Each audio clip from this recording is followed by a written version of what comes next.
Welcome to Devotionary, where we make the Bible accessible and applicable.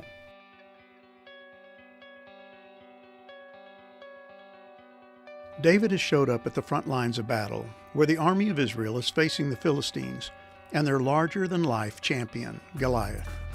And David is appalled at what he finds.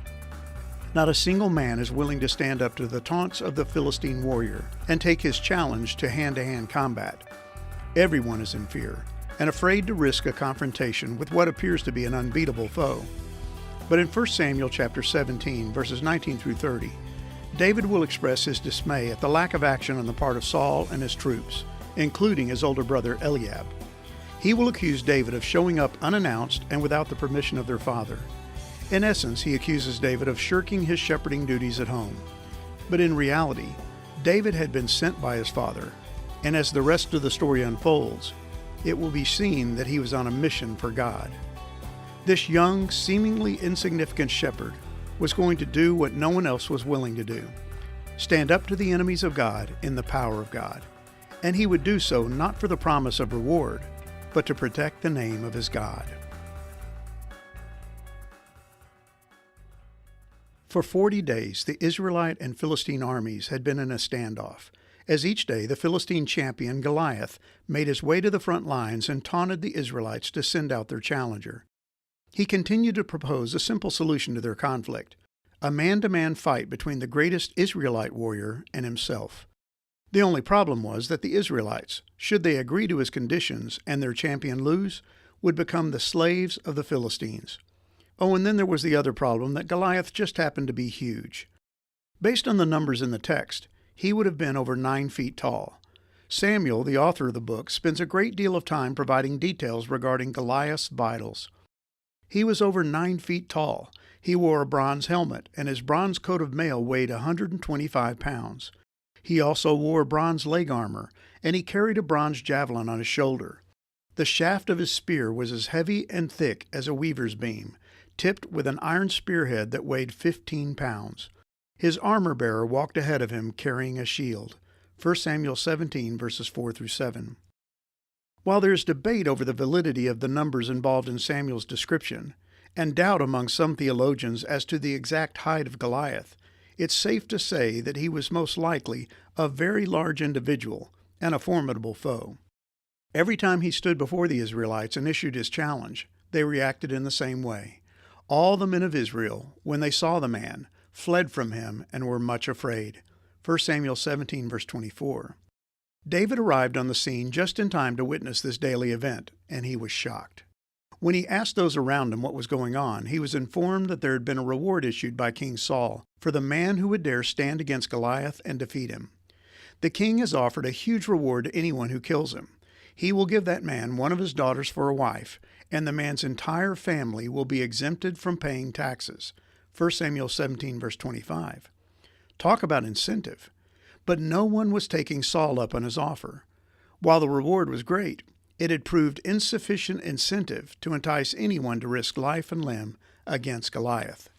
But David saw things a bit differently. The riches offered by the king were secondary to him. The real issue was the honor of Israel, and by extension, God's reputation. What shall be done for the man who kills this Philistine and takes away the reproach from Israel? For who is this circumcised Philistine, that he should defy the armies of the living God? 1 Samuel 17, verse 26. They were the people of God. They had God Almighty on their side. David could not believe that they could stand there day after day and allow this uncircumcised pagan to taunt them and their God. Their fear was proof of their lack of faith in God. Their failure to fight was evidence of their limited view of God. But there's an interesting thing going on in this scene that can be easily overlooked. The men who were part of the armies of Israel were there unwillingly. They had been conscripted by Saul. He had formed his armies by enforcing a mandatory draft. And God had warned the Israelites that this was going to happen when they had demanded that he give them a king like all the other nations. In giving them exactly what they asked for, God had warned the Israelites, "This is how a king will reign over you. The king will draft your sons and assign them to his chariots and his charioteers, making them run before his chariots. Some will be generals and captains in his army. Some will be forced to plow in his fields and harvest his crops, and some will make his weapons and chariot equipment. The king will take your daughters from you and force them to cook and bake and make perfumes for him. 1 Samuel 8, verses 11 through 13. Even Goliath recognized what was going on. When he issued his challenge, he was very specific in how he addressed the troops of Israel. "Why are you all coming out to fight?" he called. "I am the Philistine champion, but you are only the servants of Saul." 1 Samuel 17, verse 8. In questioning why they were there, Goliath was appealing to their own feelings of regret and anger at having to be forced into the king's service. They were not professional soldiers, and Goliath refers to them as servants of Saul. The Hebrew word he used is abed, and it was commonly used to refer to one who was the slave of another. His use of this word was intended to cause the Israelites to turn on Saul, their commander, and to force him to step up and do what needed to be done. This was his battle, not theirs. And in demanding that the Israelites choose one man to come out and fight him, he was actually challenging Saul. And Saul knew full well that the daily taunts of Goliath were aimed at him, which will explain why Saul will attempt to get David to wear his armor when he goes out to face Goliath. In the off chance that David should win, it might appear that Goliath was defeated by Saul.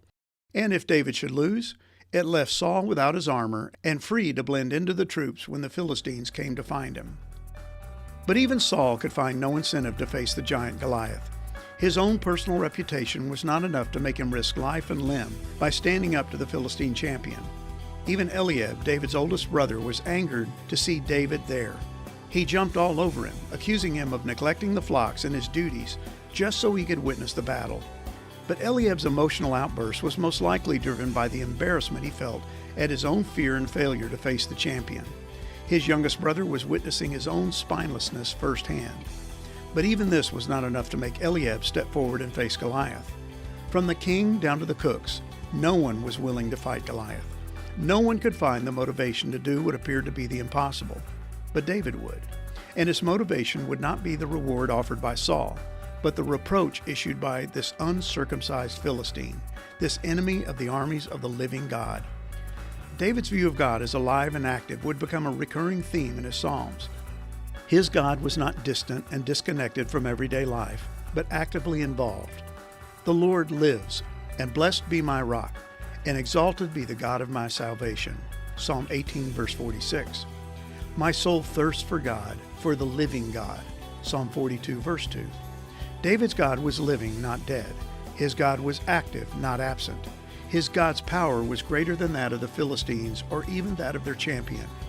David was about to prove that what was missing in this scenario was not a powerful man to defeat Goliath, but a faithful man who believed in the power of God.